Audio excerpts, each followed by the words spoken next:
श्री शिवाय नमस्तुभ्यम। हर हर महादेव। देखिए आज की ये वीडियो बहुत ही खास होने वाली है क्योंकि आज के दिन है चैत्र मास की पंचमी तिथि। देखिए पंचमी तिथि है, शनिवार का दिन है।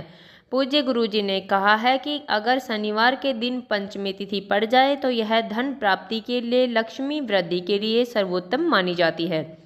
तो देखिए अगर पंचमी के दिन हम कुछ उपाय करते हैं, इससे हमारे घर में गृह क्लेश है, परिवार में बहुत ज़्यादा संकट है, तकलीफ बहुत ज़्यादा हो रही है, व्यापार नहीं चल रहा है, परिवार के लोग आपस में लड़ाई कर रहे हैं और नौकरी नहीं लग रही है, परिवार में बीमारियां बहुत ज़्यादा हैं, तो इसके लिए आज के दिन हमें ये उपाय जरूर करने चाहिए। पूज्य गुरुजी की कथा सुनकर, समझकर, समझाने का पूरा प्रयास करूंगी, इसलिए वीडियो को अंत तक जरूर देखना।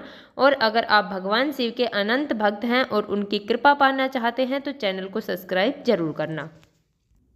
चलिए चलते हम पहले उपाय के। पहला उपाय उन लोगों को करना है जिनकी कोई मनोकामना है वो पूरी नहीं हो रही है, अधूरी है, उन्हें आज का ये उपाय जरूर करना है।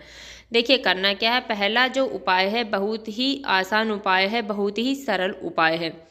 हमें लेनी है एक बेलपत्र। बेलपत्र वो कहीं से खंडित बेलपत्र नहीं होनी चाहिए, कटी फटी बेलपत्र नहीं होनी चाहिए। देखिए अगर आपके पास बेलपत्र नहीं है तो पूज्य गुरुजी ने यहाँ तक कहा है कि अगर आपके पास बेलपत्र नहीं है तो आप भगवान शिव के मंदिर में जाकर बेलपत्र ले सकते हैं और उन्हें धोकर दोबारा उपयोग में ले सकते हैं। देखिए उसके बाद में हमें लेना है थोड़ा सा पीला चंदन। उसके बाद में हमें लेना है एक लोटा जल। लोटा है वो हम तांबे का लेंगे, उसमें शुद्ध जल हम भर लेंगे। देखिए जल है वो अपने घर से भर कर ले जाना है, क्योंकि अपने घर से भर कर ले गया हुआ जल हमारे समस्त दोषों को समाप्त कर देता है। इसके बाद में हमें ये सब सामग्रियां लेकर पहुंच जाना है भगवान शिव के मंदिर में। देखिए भगवान शिव के मंदिर में जाने के बाद में हमें सबसे पहले जो हमारे पास बेलपत्र है उस एक बेलपत्र को भगवान शिव के शिवलिंग के ऊपर माता अशोक सुंदरी का जो स्थान होता है, देखिए जलाधारी के बीच में जो मोटी सी लाइन है वो माता अशोक सुंदरी का स्थान है, वहाँ पर हमें उस बेलपत्र को छुआ देना है। देखिए वहाँ पर रखना नहीं है हमें। चिकना वाला साइड है वो नीचे की तरफ होगा, डंडी का मुख जलाधारी की तरफ होगा। उसके बाद में उस बेलपत्र को हमें उठा लेना है और जहाँ पर तीनों पत्तियाँ मिलती हैं वहाँ पर हमें चंदन से एक बिंदी लगा देनी है। देखिए चंदन से एक बिंदी लगा देने के बाद में वह एक बेलपत्र हमें भगवान शिव के शिवलिंग पर समर्पित कर देना है। चिकना वाला साइड है वो नीचे की तरफ होगा, डंडी का मुख है वो जलाधारी की तरफ होगा और अपनी मनोकामना हमें वहाँ पर बोल देनी है। उसके बाद में हमारे पास जो एक लोटा जल है उस एक लोटे जल को हमें भगवान शिव के शिवलिंग पर श्री शिवाय नमस्तुभ्यम का जाप करते हुए पूरा जल हमें समर्पित कर देना है और अपनी मनोकामना फिर से वहाँ पर बोल देनी है। देखिए छोटा सा उपाय है परंतु बहुत ही अचूक उपाय है। आज के दिन अगर इस उपाय को आप कर लेते हैं तो आपकी सभी मनोकामना पूरी हो जाएंगे। चलिए चलते हम दूसरे उपाय को। दूसरा जो उपाय है वह लक्ष्मी प्राप्ति के लिए है, धन वृद्धि के लिए है। देखिए इसके लिए करना क्या है, हमें लेना है 2 दीपक। दीपक है वो आप मिट्टी के दीपक भी ले सकते हैं या फिर आप आटे के दीपक बना सकते हैं। इस बात का विशेष ध्यान रखें कि हमें आटे के दीपक में नमक नहीं मिलाना है।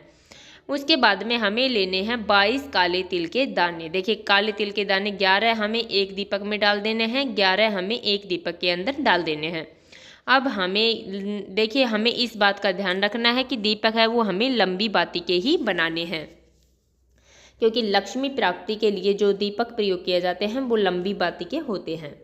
देखिए उसके बाद में हमें एक दीपक लेकर पहुंच जाना है हमारे तुलसी माता, जहाँ पर हमारी तुलसी रखी है वहाँ पर हमें चले जाना है और तुलसी के पास जाकर एक दीपक प्रज्वलित कर देना है।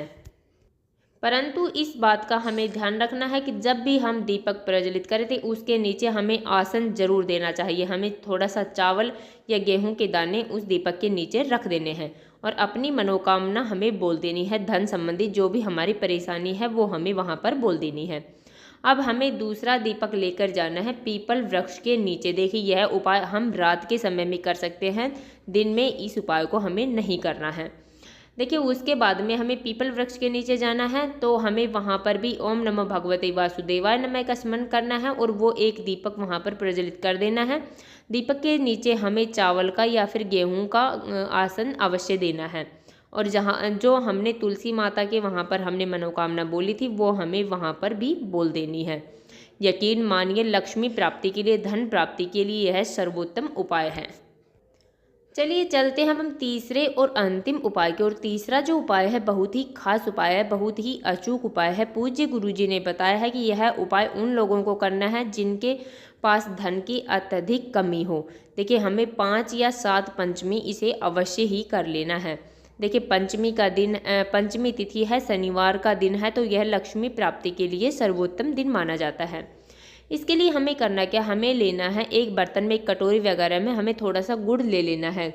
गुड़ लेने के बाद में उसमें थोड़ा सा जल मिला लेना है और उसका एक पेस्ट बना लेना है। देखिए पेस्ट बनाने के बाद में हमें जाना है अपने घर में जहाँ पर भी तुलसी है वहाँ पर चले जाना है। देखिए इस उपाय को हम सूर्यास्त के पहले पहले ही कर सकते हैं, सूर्यास्त के बाद में इस उपाय को नहीं करना है। देखिए अब हम तुलसी के पास जाने के बाद में हमारे जो सीधा हाथ है उसमें हमें थोड़ा सा गुड़ वाला जो जल है वो हमें ले लेना है और अपना नाम और गोत्र बोलकर वह तुलसी माता की जड़ में डाल देना है। दूसरी बार हमें फिर से ऐसे ही करना है और वह जल भी हमें तुलसी माता की जड़ में डाल देना है। इस प्रकार हमें 7 बार जल लेना है और 7 बार ही हमें अपना नाम और गोत्र बोलकर वह जल तुलसी जी की जड़ में छोड़ देना है। इस प्रकार करने से कहते हैं कि हमारे घर में जो भी लक्ष्मी की कमी है, जो भी हमारा व्यापार नहीं चल रहा है, ये सब चलने लगेगा और हमारे घर में लक्ष्मी माता का आगमन होगा। छोटा सा उपाय है परंतु बहुत ही अचूक उपाय है। 5 पंचमी के दिन, देखिए 5 बार हमें 5 पंचमी के दिन इस उपाय को अवश्य करना चाहिए, जिससे हमारे घर में धन धान्य की कभी कमी नहीं होगी। इस प्रकार हमने छोटे छोटे उपाय बताए हैं जो आपको आज के दिन यानी पंचमी के दिन करने हैं। हमने अपनी तरफ से समझाने की पूरी कोशिश की है। उम्मीद है आपको वीडियो समझ में आ गया होगा। अगर वीडियो अच्छा लगा तो लाइक करना, और अगर आप चैनल पर नए हैं और अभी तक आपने चैनल सब्सक्राइब नहीं किया है तो ऐसे ही छोटे छोटे उपायों को देखने के लिए प्लीज़ हमारे चैनल को सब्सक्राइब जरूर करें और कमेंट में हर हर महादेव अवश्य लिखें। श्री शिवाय नमस्तुभ्यम। हर हर महादेव।